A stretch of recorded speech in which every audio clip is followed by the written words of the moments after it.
You know, for most of the 20th century, politics had this simple, almost mathematical rule that decided how elections were won. It was elegant, it was predictable, and it pulled everything toward one single powerful point, the center. But that rule, it's completely broken now. And understanding why it collapsed explains, well, pretty much everything about the chaotic political world we live in today. To get it, we need to go back and look at the original rule book. Sound familiar? I bet it does. You've probably heard someone complain that the two big parties are basically becoming the same thing. Well, for decades, that wasn't an accident. It was the whole point. That convergence was a deliberate, rational strategy, all dictated by the core logic of how you win an election. And that right there, that's the central puzzle we're going to unpack in this explainer. What on earth happened to the political center of gravity? Why did all the incentives to compromise and be moderate just evaporate? And why were they replaced by a new game that actually rewards conflict and polarization? All right, so here's how we're going to break it all down. First, we'll look at the old rulebook and the 4 key conditions that made it all work. Then we'll see how the whole thing fell apart. After that, we'll explore the new playbook that took its place, understand why the system now actually punishes moderation, and finally, get a handle on the new gravity that's shaping all of our politics. Okay, let's start with that old rulebook. Its formal name is the Median Voter Theorem. And the core idea didn't even come from politics. It actually came from a 1929 analogy about 2 ice cream carts on a beach.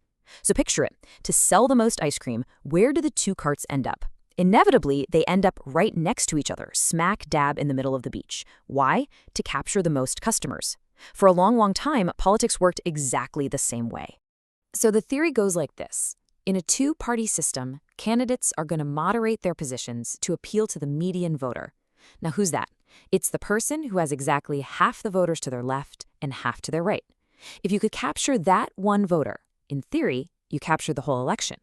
The path to victory was all about persuasion, and the target was always that moderate middle.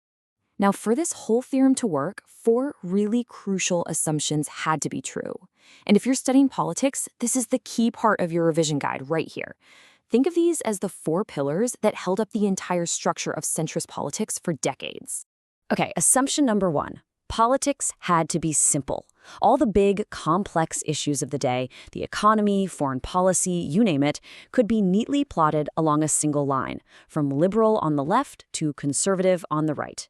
This made it really easy to order voters and policies, and, most importantly, to find that middle point. Assumption number 2 is that every voter has a sweet spot, their ideal position on that line. And a candidate who's closer to your sweet spot is always going to be better than one who's further away. I mean, it makes sense, right? You wouldn't pick a candidate who's 10 steps away from your view over one who's only 2 steps away. That predictable preference is what lets candidates position themselves so strategically. Third assumption, politicians are in it to win it. Their main goal isn't to stick to some rigid personal ideology. It's to get the most votes, plain and simple. This means they're willing to be flexible, to adopt whatever platform they need to in order to get to that median voter and secure the win.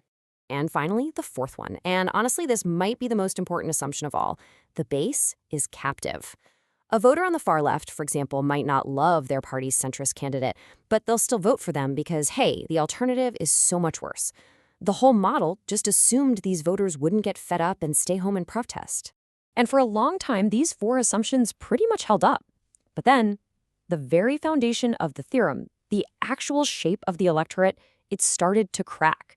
And then, it didn't just crack, it completely shattered. This is the big, dramatic twist in the story. Back in the mid-20th century, the American electorate looked just like this, a classic bell curve. You had this huge number of voters all clustered together in the ideological center as moderates, with very, very few people holding views at the far left or far right. This big, persuadable middle, that was the grand prize in every single election. And now, well, this slide shows the dramatic result today. The bell curve has totally collapsed. The center is now a valley, this hollowed-out empty space. Voters have sorted themselves into 2 distinct ideological mountains on either side.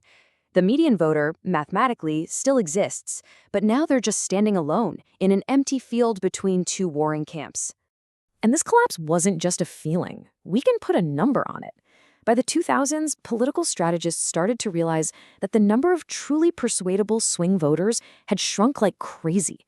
from over 20% of the electorate to less than 7%. The grand prize of every election had basically just vanished into thin air. So, with the center gone, chasing that tiny little sliver of swing voters became a really bad strategy. A whole new playbook had to be written, one that basically ignored the middle and focused on a completely different way to win. Just look at the contrast here. It's night and day. The whole game transformed. The voter distribution went from that bell curve to a U-shape. Campaign budgets, which used to be 80% about persuasion, are now dominated by turnout. And the winning strategy completely flipped from a rush to the center to a rush to the wings. This is the fundamental shift. It changes everything. The goal isn't to convince the few undecided people in the middle anymore. No. The new goal is to energize your existing base, the millions of supporters on your side of that U-curve, and just get more of your people to show up and vote than the other side. And what's the most powerful fuel for this new mobilization machine? It's fear and hate. Seriously. Research shows that voters today are way more motivated by how much they dislike the other party than by how much they love their own. You don't need to give them a perfect centrist policy to vote for. You just need to convince them that the other side is an existential threat. But here's the real kicker. It's not just that the voters have changed. The actual machinery of our political system has evolved to structurally punish moderation and reward extremism. The game itself is now rigged against the center. And this creates what we can call the two-stage trap for any modern candidate. First, just to get on the ballot, you have to win a primary election, which is totally dominated by the most ideological, hardcore voters in your party. So you have to appeal to the extreme. But then you're expected to pivot back to the center for the general election, a move that gets you called a flip-flopper, and risks turning off the very base you just worked so hard to fire up. It's a no-win situation. And this trap is locked in place by what we can call institutional enforcers. First, things like gerrymandering create these super partisan safe districts where the only real election is the primary. That removes any incentive to appeal to the other side. And second, our media environment, especially social media, has an economic model that literally rewards extremism.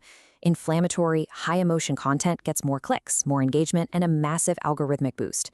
In that kind of environment, being moderate is just less profitable. So, where does that leave us? Well, the world described by the Median Voter Theorem, that world of stability and consensus, it's gone. We're living in a new reality now, one that's governed by a completely different set of physical laws. Think of it like this. The old political gravity pulled everything towards the center. Compromise was the rational move. But the new gravity is a centrifugal force, flinging everything apart. Now, the rational move isn't to converge, but to diverge, to move further and further towards your ideological pole to fire up your base.